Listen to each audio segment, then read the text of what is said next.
Hey guys, I'm Hellhound again, and back again, and I just reviewed Hellraiser 3, Hell on Earth, so naturally, I'll be reviewing the fourth film now, Hellraiser Bloodline. Now, in my opinion, this is the last watchable entry in the Hellraiser series. Pretty much everything that came after were just like some overly psychological bull crap that just kind of threw Pinhead in the movie to get people to see it. You know, there was all kinds of direct-to-video crap that just, I kept seeing. Like, I'll go to the video store, and I felt like I saw, like, a new Hellraiser movie every week, it seemed like. I was like, oh, God, what's Pinhead gonna do now? He's not even part of the storyline. He just shows up so that people will watch the damn thing.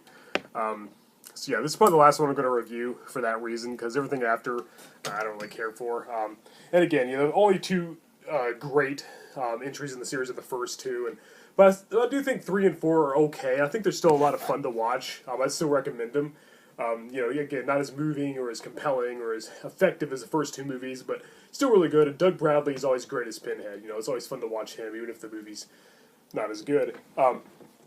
But again, yeah, I think this is the last good movie in the series, so I'd say this is a good stopping point. If you want to see the rest of them, they really have nothing to do with Hellraiser. They barely even have anything involving the puzzle box. It's really nothing much to do with that, or any of the original characters or anything. Pinhead just kind of shows up. It's like they just shoehorned him into another random movie and slapped the Hellraiser title on it. So this is the last one that actually kind of feels like a Hellraiser movie. Doug Bradley returns as Pinhead. And this time, the story takes place in the future, in space. It's like on a space station. Yeah, every horror villain has to end up in space at one point. Jason did it in Jason X, and even Pinhead. Yes, you heard me right. Pinhead is in space. The year's I think it's like 2127, and Pinhead is returned and found himself on board a space station with Dr. Merchant, who his ancestor was actually the one that created the puzzle box in the 18th century. And the Merchant family's been battling Pinhead for generations. Keep it down, please! I'm filming a video! The Merchant family's been battling Pinhead for generations. Back in the 18th century, then in the 21st century, which is the present, his descendant fought Pinhead. And then now it's in the future. That's where the main part of the movie takes place. Pinhead's got this girl working for him, played by Valentina Vargas, who plays Angelique. I guess they summoned a demon. She kind of possessed a peasant girl, something, I don't know. She's like an evil femme fatale, and she's like Pinhead's right-hand woman. And she becomes a Cenobite herself eventually, which is pretty cool. There's some new Cenobites show up, and I think there's like two cops. Their faces are like twisted together. I think pretty sure that was this one. If not, it was part 3. But I didn't watch these movies recently. I apologize. But I do remember that the Cortland Med, the young child actor who played Danny in the 1997 TV version of The Shining, is in this. And I think he plays the Merchant descendant's son in the present day, if I'm not mistaken. Pinhead ended up killing them all off, and now he's battling Merchants. And they all look the same, too. They're all played by the same actor, Bruce Ramsey. And, now it's in space in the future, and Pinhead and Angelique, who's now a Cenobite, are battling him yet again. And he's trying to create a new invention that builds upon what his ancestor crafted. His ancestor created the puzzle box. Again, he was a toy maker. He accidentally summoned Pinhead and other demons. And so he's trying to invent something that'll get rid of the puzzle box and send Pinhead back to hell once and for all. Again, just like part 3, Pinhead's pretty much the main focus. But I think this movie's a little better written. It has a more intricate storyline. Part 3 just kind of felt like a generic slasher. I still kind of prefer part 3 by a little bit, personally, only because I find it to be a lot more fun and enjoyable. This movie's still pretty fun, still entertaining, and it's not, it doesn't have much substance like the first 2 films have, but it's a little more going on, a little more, as I said, intricately written. It's probably technically a superior movie to part 3, but again, I kind of prefer part 3, just personally, even despite this one being probably technically better.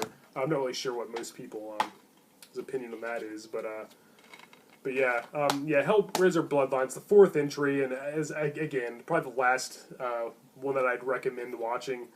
And I thought that, Valentina Vargas as Angelique, I thought she was a pretty cool antagonist, co-antagonist with Pinhead.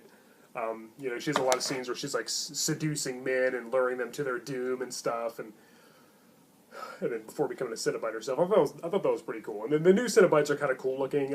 As I mentioned in my Hellraiser 3 video, I really miss the old ones though. I miss the, the female Cenobite and the Chatterer and the Butterball, the stitched up eyes. They were all awesome, man. They were so cool. I think they did bring them back in a later sequel, but then it was just too late. But then the franchise just started really getting bad.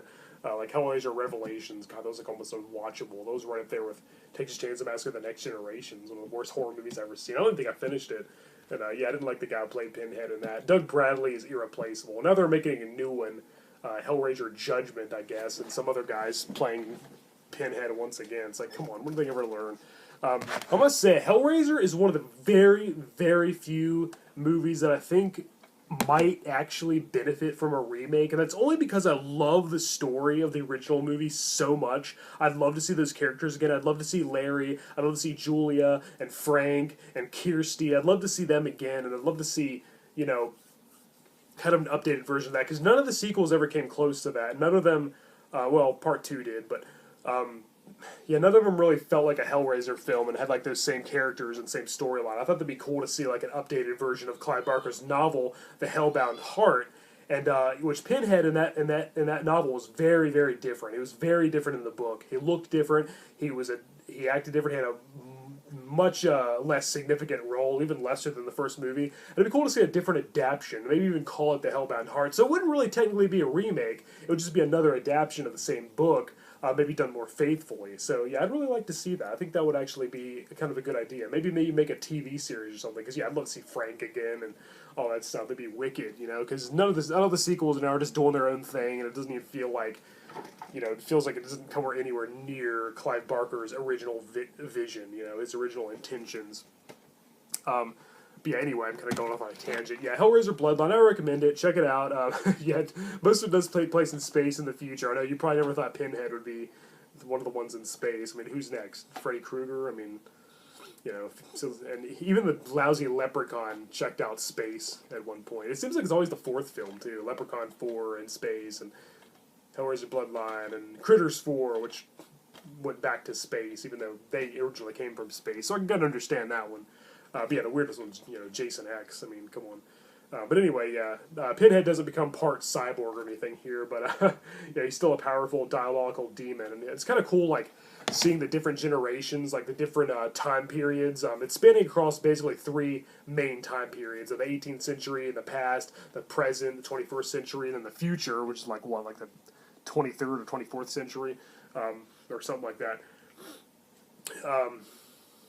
So yeah, that was kind of interesting. I thought the character, Bruce Ramsey did a good job playing all 3 members of that same Le Merchant family. So that was pretty cool. And yeah, some good kills, some cool visuals. I think the director, Alan Smithy, Alan Smithy, I guess the director didn't want his real name attached to the project, because, anytime somebody takes an Alan Smithy credit, that's anonymous. I think it was actually Kevin Yeager who directed this, but I don't know. Wish remained anonymous. That's why it says Alan Smithy. Sorry, that's just hilarious. I guess he was ashamed of it. But anyway, yeah, pretty good directing, good visuals, some good settings and locations, even the space station. Pretty cool seeing that, as I said, cool seeing the different time periods, seeing Pinhead battle different descendants of the same family, spanning over multiple generations. But yeah, again, as I said, yeah, this one probably has a little more well put together than the third film. Has a little more to offer. Has kind of a more substance. But again, I still think I'd rather watch the third film than this, only because it's more fun. It's kind of good for a cheap thrill. It's like a fast food horror movie. But really, the only 2 that are masterpieces and will actually maybe change your life are the first 2. So, yeah, definitely check them out. And see Hellraiser 3 and Hellraiser Bloodline as well. And as I said, after that, skip them, because really, they're nothing special. Alright, guys, well, I'm Hellhound, and I think that about covers it. Hellraiser Bloodline. Definitely see it for more of Doug Bradley's awesome Pinhead character. Alright, guys, I'm Hellhound, and later.